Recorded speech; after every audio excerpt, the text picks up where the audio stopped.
Assalamualaikum warahmatullahi wabarakatuh. Perkenalkan, nama saya Nova Fiani, saya dari Kuliah Matematika. Di sini saya ingin menjelaskan mengenai mata kuliah statistik pendidikan. Di mana ada soal yang pertama yaitu berikan hasil perhitungan data statistik berikut. Yang pertama yaitu pencarian, yang kedua itu simpangan rata-rata, yang ketiga yaitu variasi, yang keempat itu simpangan baku, yang kelima uji normalitas reverse JPN itu, dan yang keenam uji normalitas uji Shapiro-Wilk yaitu ketiga itu. Di mana di sini ada tabel, ada dari 1 sampai 11, dari nilai X-nya ada 11, 28, 34, dan ada juga lainnya, dan yang lain yaitu 94. Nah, di mana penyelesaian yang pertama yaitu kita mencari mean, di mana X kuadrat sama dengan sigma X dikurang N sama dengan data dari tabel sini kita jumlahkan dan kita bagi dengan N sehingga kita dapat hasil 624. Kita bagi dengan N yaitu N itu adalah 11 sama dengan mendapatkan hasil 57,09. Dan rata-rata di mana SN nilai mutlak 11 dikurang 57,09 ditambah 28 dikurang 57,09 dan seterusnya hingga kita ditambah 94 dikurang 97,09 dan kita bagi 11 dan sama dengan kita mendapatkan hasil yaitu 46,09 ditambah 29,09 dan seterusnya kita bagikan lagi dengan 11 kita dapatlah hasil 234,91 kita bagi 11 sama dengan 21,35. Yang C yaitu variasi, di mana X kuadrat sama dengan sigma X dikurang X bar kuadrat bagi N dikurang 1. Di sini kita cari yaitu negatif 46,09 kuadrat 2 ditambah negatif 29,09 dan seterusnya hingga 36,91 kuadrat kita bagi dengan 11 dikurang 1 hingga nilai dari negatif 46 yang kita kuadratkan itu dapatlah hasil 2,12472881 dan seterusnya kita bagikan dengan 10 sehingga kita jumlahkan dapatlah hasil 7030,9091 dibagi 10 yaitu 703,0909. Selanjutnya yaitu D yaitu simpangan baku, di mana di sini ada rumusnya SB sama dengan angka sigma X dikurang X bar kuadrat dibagi N dikurang 1. Di sini sama dengan akar negatif 46,09 kuadrat dan seterusnya hingga 36,9 kuadrat dibagi 11 dikurang 1. Dapatlah hasil dari negatif 46,09 kuadrat yaitu 2127,2881 dan seterusnya, dan 11 dikurang 1 yaitu 10. Dapatlah hasilnya yaitu akar dari 7030,9091 kita bagi dengan 10 dapat hasil itu yaitu akar dari 703,0909 yaitu 26,51. Kita lanjut ke B yaitu uji normalitas reverse L2, di mana langkah pertama yaitu hipotesis dugaan teruji. H0 hipotesis awal sebenarnya data pada sampel berasal dari populasi berdistribusi normal, dan HA data pada sampel berasal dari populasi berdistribusi tidak normal. Langkah kedua yaitu kriteria uji. Terima H0 bila N itu lebih kecil dari N tabel. Terima HA bila N itu lebih besar sama dengan N tabel. Dan langkah ketiga yaitu statistik uji. Dan itu diperoleh dari nilai terbesar pada kolom mutlak fx dikurang sx. L tabel diperoleh dari tabel nilai kritis uji reverse dengan ajuan jumlah seluruh sampel N dan menggunakan X sama dengan 5% atau 0,4 yaitu analisis data. Yang A yaitu mencari nilai rata-rata di mana X bar sama dengan 628 dikurang 11 sama dengan 5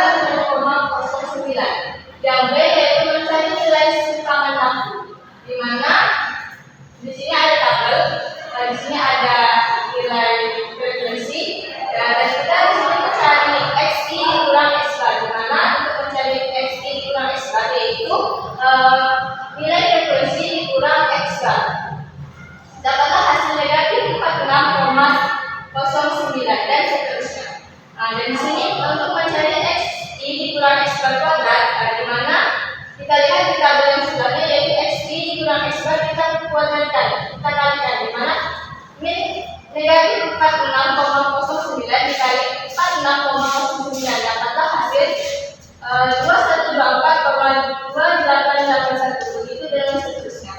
Sama dengan akar sigma f x i dikurang x bar kuadrat dibagi n dikurang i, di mana kita lihat sigma f x i dikurang x bar kuadrat itu adalah 7030,9091 dan n yaitu 11 dikurang 1. Lanjut yaitu 7030,9091 dikurang 10. 10 ini dapat dari 11 dikurang 1. Lanjut yaitu akar dari 703,0909 sama dengan 26,51. Yaitu menentukan angka baku Z untuk setiap nilai di X I. Z I sama dengan X I dikurang X bar dibagi X B, di mana Z I sama dengan negatif 46,09 dibagi 26,51 dapatlah hasil negatif 1,74. Dan Z2 yaitu sama dengan negatif 29,09 dibagi 26,51 sama dengan negatif 1,10 dan begitu juga seterusnya.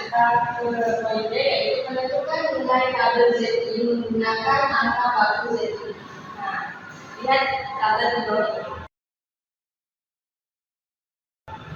Baik, di mana Z I sama dengan negatif 1,74, di mana pada tabel Z I itu kita cari yaitu mendapatkan hasil negatif 0,4591. Begitu juga dengan Z2 sama dengan negatif 1,10,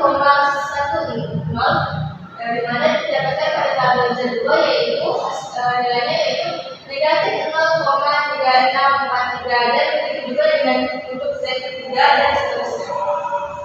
Baik, kita lanjut dengan angka selanjutnya yaitu yang D, yaitu hitung luas daerah di bawah kurva ZIF dikali Z diperoleh dengan cara mana F Z sama dengan 0,5 dikurang 0,4591 sama dengan 0,0409. FZ2 sama dengan 0,5 dikurang 0,3643 sama dengan 0,1357. Begitu juga dengan FZ3, FZ4 dan seterusnya sampai FZ11.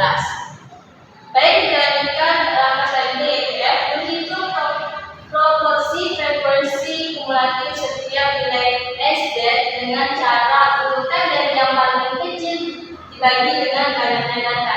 Di sini SZI sama dengan 1 dibagi banyaknya data yaitu 11 sama dengan 0,0909. Dan begitu dengan SZ2 sama dengan 2 dibagi dengan banyaknya data yaitu 11 sama dengan 0,1818. Begitu juga dengan SZ3 dan sampai seterusnya hingga SZ11.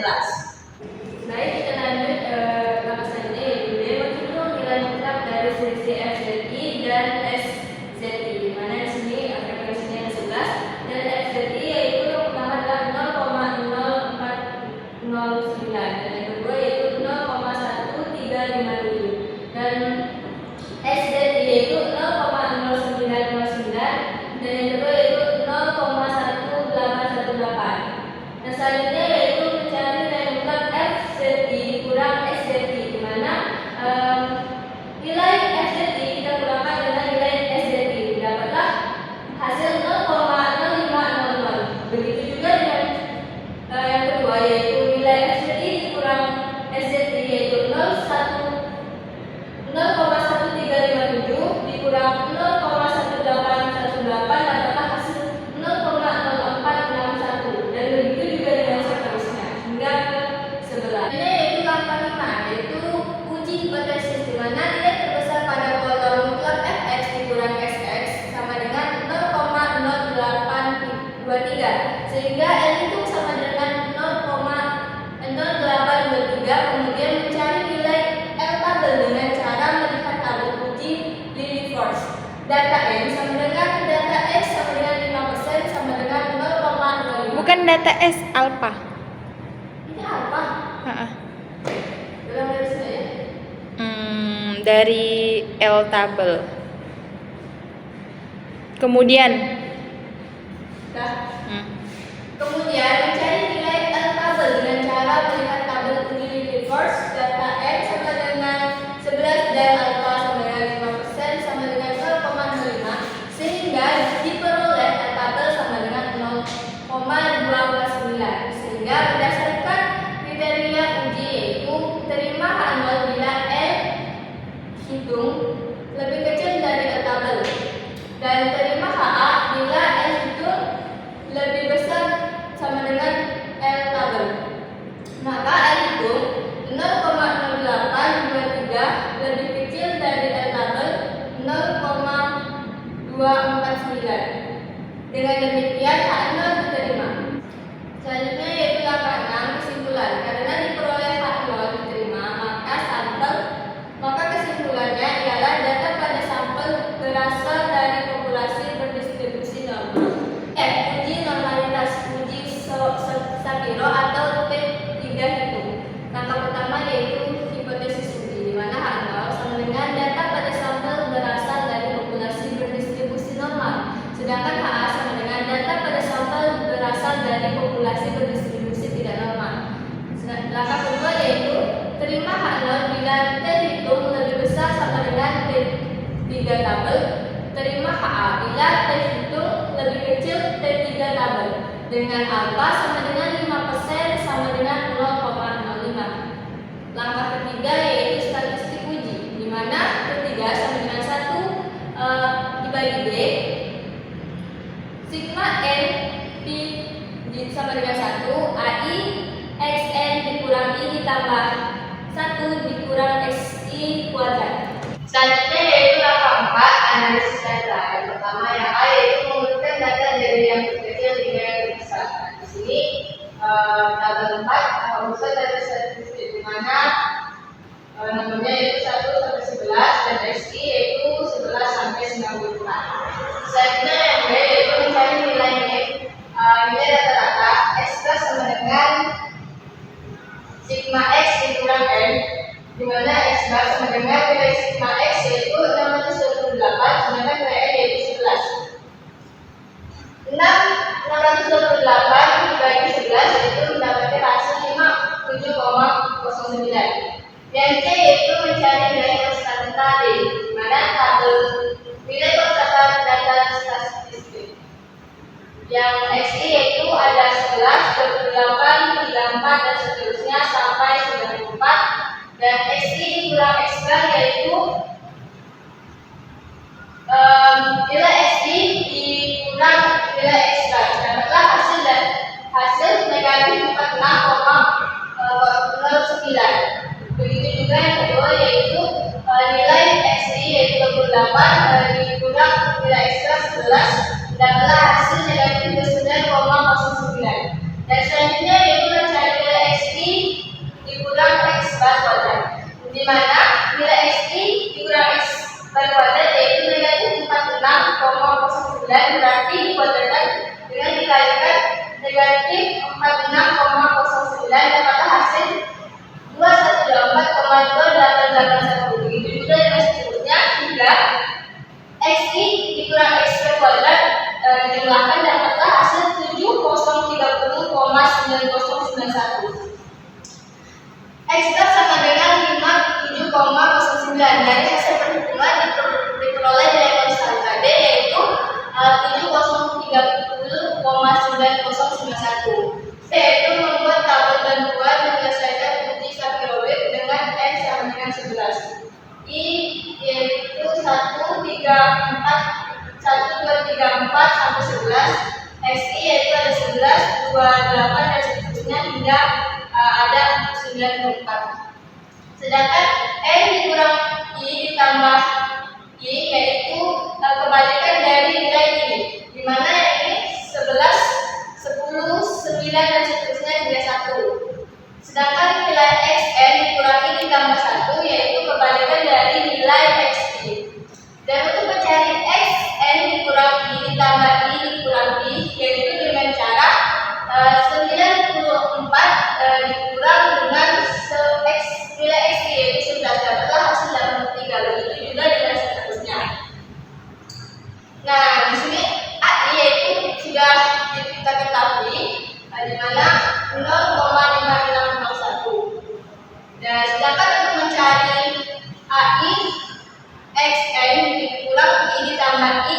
XT, yaitu nilai AI dikali dengan nilai NX dikurangi ditambah I dikurang XT, yaitu 0,5601 jika kita kalikan dengan 83 dapatlah hasil 46,4883. Begitu juga dengan seterusnya hingga AI dikali XN dikurangi ditambah I dikurang XT dijumlahkan hingga mendapatkan hasil 82,5676. Statistik uji sampling dengan tabel bantuan.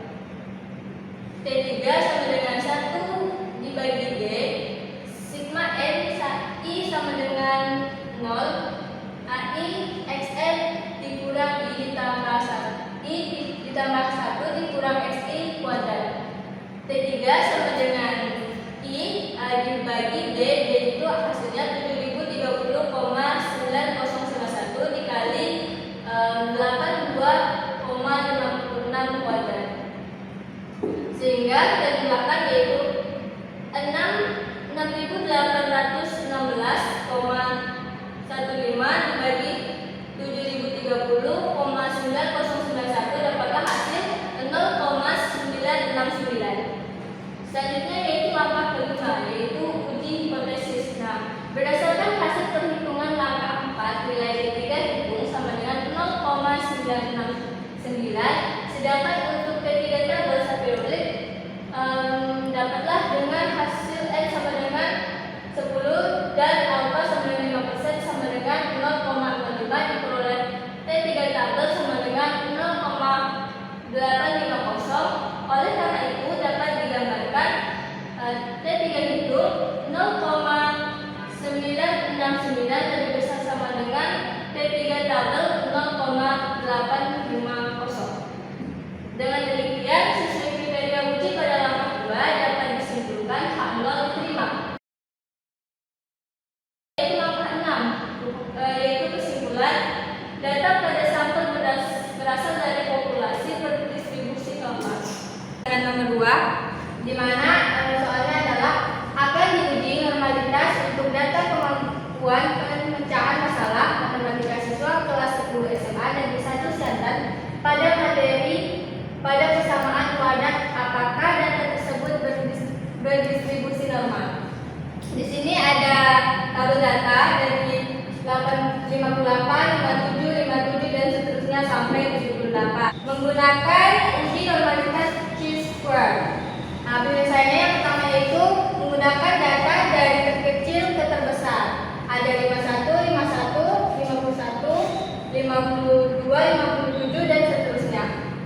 Yang B yaitu menghitung rentang atau jangkauan atau biasa disebut dengan R. R sama dengan 85 dikurang 51 sama dengan 34. Yang C yaitu menghitung banyaknya kelas atau biasanya K.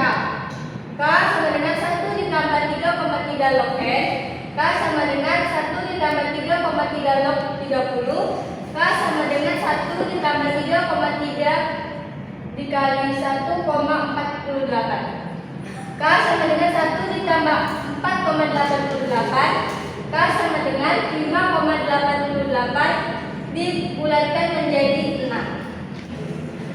Baik, kita lanjut di langkah selanjutnya yaitu D, menghitung interval kelas. I sama dengan rentang atau R dibagi banyak kelas sama dengan 34/6 sama dengan 5,66 kita bulatkan menjadi 6. Yang E yaitu menghitung frekuensi dari tiap-tiap kelas sebagai berikut. Tabel 1 yaitu hasil belajar siswa kelas 10. Nomor 1 sampai 6 ini kita dapat dari banyaknya kelas. Hasil belajar kita dapat dari interval kelas. Nah, di mana di sini ada frekuensi yaitu kita dapat dari jumlah data yang tadi kita cari. Di sini ada 4, 12, 4, 51. Di mana jumlahnya itu sebanyak 30. Selanjutnya yaitu langkah 1 yaitu hipotesis uji. H0 sama dengan data pada sampel berasal dari populasi berdistribusi normal. HA sama dengan data pada sampel berasal dari populasi berdistribusi tidak normal. Langkah kedua yaitu kriteria uji. Terima H0 bila X kuadrat itu lebih kecil dari X kuadrat tabel. Terima HA bila X kuadrat hitung lebih besar sama dengan X kuadrat di tabel. Dengan DK sama dengan K dikurang 3, untuk tingkat kesalahannya A sama dengan 5% sama dengan 0,05. Langkah ketiga yaitu statistik uji. X kuadrat hitung sama dengan sigma OI dikurang EI kuadrat dibagi EI. X kuadrat tabel sama dengan X kuadrat dalam kurung 1 dikurang A DK. A sama dengan 5% sama dengan 0,05. Selanjutnya yaitu mencari F dikali XI dikurang X bar kuadrat, di mana XI dikurang X bar kuadrat itu hasilnya adalah 129,96 kita kalikan dengan frekuensi yaitu 4. Jadi hasilnya yaitu 519,84 dan 29,16 kita kalikan dengan frekuensi 12 yaitu mendapatkan hasil 349,92 dan seterusnya. Selanjutnya yaitu kita mencari simpangan baku S sama dengan angka sigma F XI dikurang X bar kuadrat dibagi sigma FI dikurang 1 S sama dengan angka 185,20 dibagi 30 dikurang 1. S sama dengan akar 185,20 dibagi 29. S sama dengan akar 75,3517, yaitu mendapatkan hasil dari S sama dengan 8,68. Selanjutnya kita ke poin B yaitu menentukan tepi bawah dan tepi atas kelas interval, di mana tepi bawah kelas sama dengan batas bawah kelas dikurang 0,5 dan tepi atas kelas sama dengan batas bawah kelas ditambah 0,5. Nah, di mana yang poin pertama yaitu batas bawahnya 51 dikurang 0,5 dapatnya 50,5. Yang kedua yaitu 57 dikurang 0,5 dapatnya 56,5. Dan yang kedua yaitu batas atas. Batas atas yaitu 56 ditambah 0,5 mendapatkan hasil 56,5. Yang selanjutnya yaitu 62 ditambah 0,5 dapatnya 62,5 dan seterusnya. Selanjutnya yaitu Z, yaitu menentukan nilai Z menggunakan tepi bawah dan tepi atas kelas interval dengan rumus Z sama dengan tepi kelas dikurang X bar dibagi S. Tepi kelas pada baris pertama yaitu 50,5 dikurang 56,5. Untuk tepi kelas bawah yaitu 50,5. Z satu bawah sama dengan tepi kelas bawah dikurang X bar dibagi S sama dengan tepi bawah kelasnya yaitu 5,5 dikurang X barnya yaitu 64,90 dibagi S yaitu 8,68 mendapatkan hasil negatif 1,66. Untuk tepi kelas atas 56,5 di mana Z1 atas sama dengan tepi kelas atas dikurang X bar dibagi S sama dengan tepi kelas atas yaitu bernilai 56,5 dikurang X bar yaitu 64,90 dibagi S yaitu 8,68 mendapatkan hasil negatif 0,97 dan seterusnya hingga batas akhir. Nah, untuk lebih jelas nilai Z secara keseluruhan dapat dilihat dengan tabel bantuan di bawah ini. Dan ini tabelnya. Selanjutnya yaitu D, menghitung luas daerah Z menggunakan tabel luas di bawah lengkungan ruas standar dari 0 ke Z. Luas daerah di bawah kurva Z baris pertama ZI di bawah sama dengan negatif 1,66.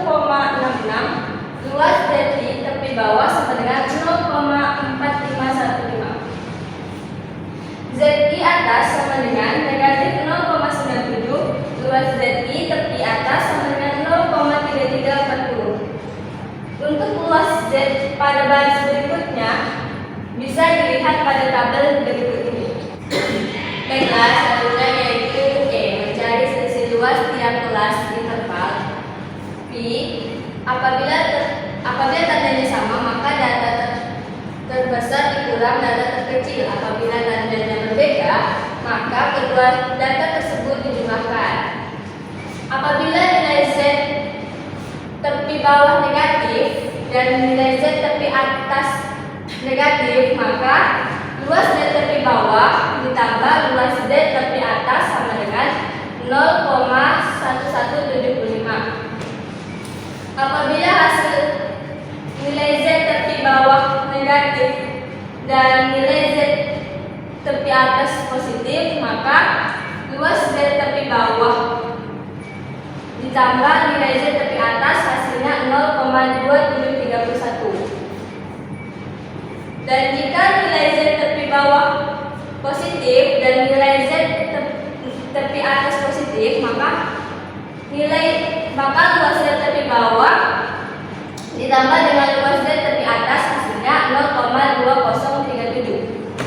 Yang kedua yaitu menghitung frekuensi harapan Y, di mana Y sama dengan P dikali N yaitu jumlah responden, dan Y sama dengan P yaitu 0,1175 dikali jumlah responden yaitu 30 sama dengan 3,525.